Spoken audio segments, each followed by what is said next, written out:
Now to Italy. The famous Italian cheeses are Romano and Parmesan. Again, the difference here is the culture, the bugs used, and the high temperature cooking. Curing's different though. The rounds are coated with an edible seal before they're put into a warm room for about 12 months. Again, the process includes cooked curds plus brine soaking. Classic hard cheeses, so much part of Italian cooking. Pizzas, spaghettis and bologneses. The Danes, of course, have their own special cheese, Dambo.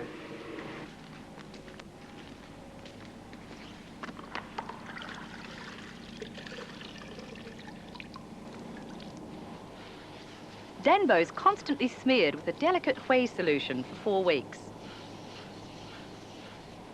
This accounts for its unique surface. It has a curing time of 3 to 4 months.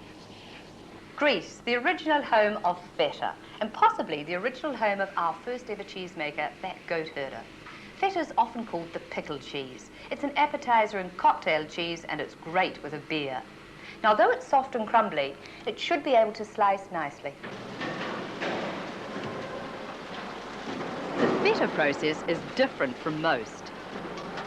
Here, the curds and whey are run together, not separated, into hoops. The curds are not heated.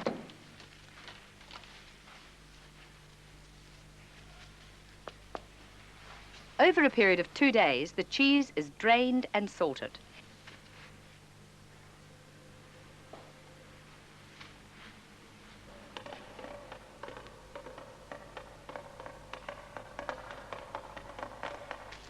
It then goes into a low salt brine where it can stay as long as it likes.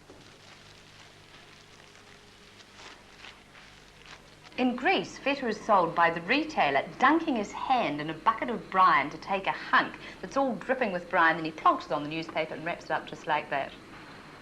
France and those soft gastronomic French cheeses. Firstly, camembert. This is what makes camembert. Bugs from France.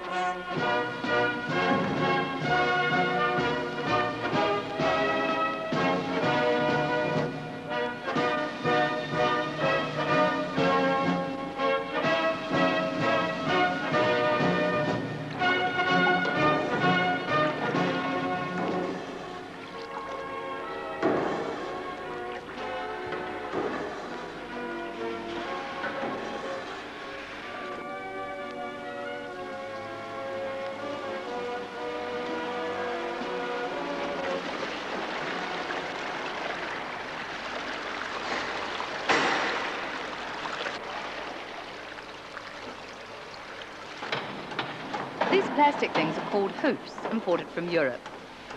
While the curds are in these hoops, the whey drains away. It takes several hours with the hoops being turned frequently. I don't know why, but they call these trays hurdles.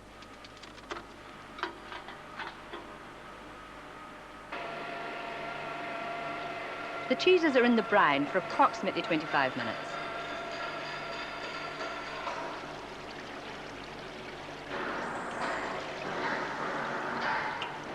It receives constant attention in the ripening room. Camembert is special in that the mould process starts from the outside and moves inward, so you get a hard crust and a soft interior.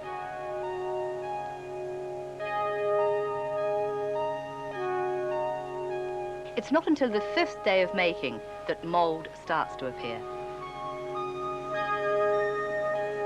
It's now got its fur coat. When the mould process is even, it's wrapped airtight, date-stamped, packed and stored again. But don't forget, it's fresh and continues to ripen all its life.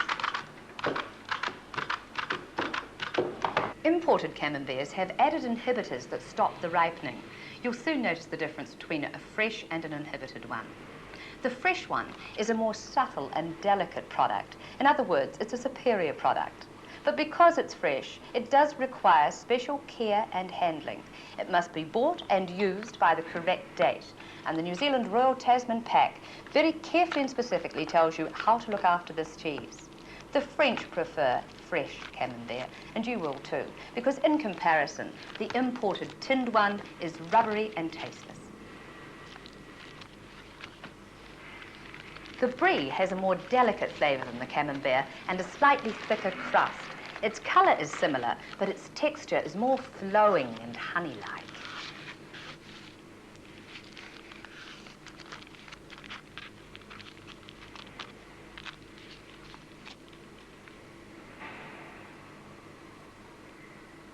One of our most famous ones is blue vein, derived from English Stilton or French Roquefort. It's a cheese that's established a proven name amongst world connoisseurs. Those blue veins throughout this gourmet cheese are due to a mould grown on ordinary stale breadcrumbs in sterile conditions. So dismiss now any of those rumours about copper wires.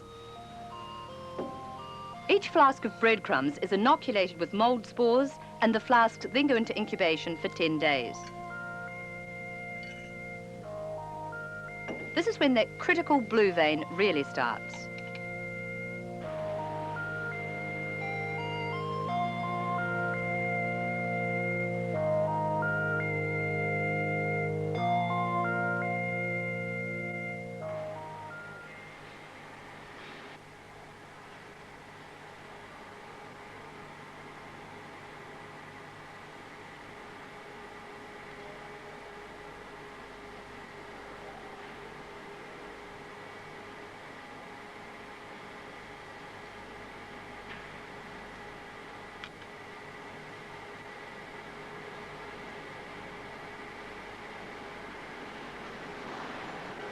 Let's not ruin the mystique of blue vein, but in layman's terms, it's a glass of mouldy breadcrumbs with a bucket of starter and a jug of junket, or rather, rennet.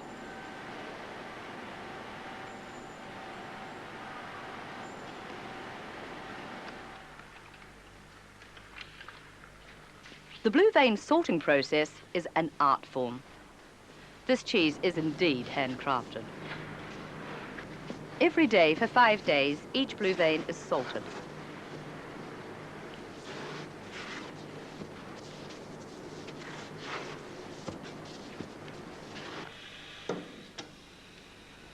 Now, that mould needs air to grow. To get that air inside the cheese, you need to poke holes in it. It's 100 stainless steel needles that do the job.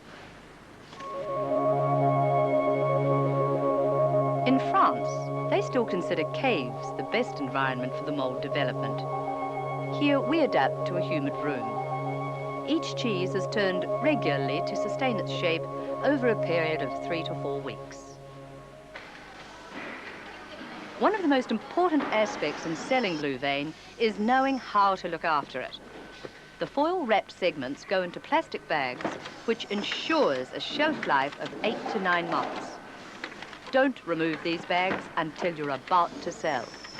The cheese itself, most of you know it well, probably best in the segment portion.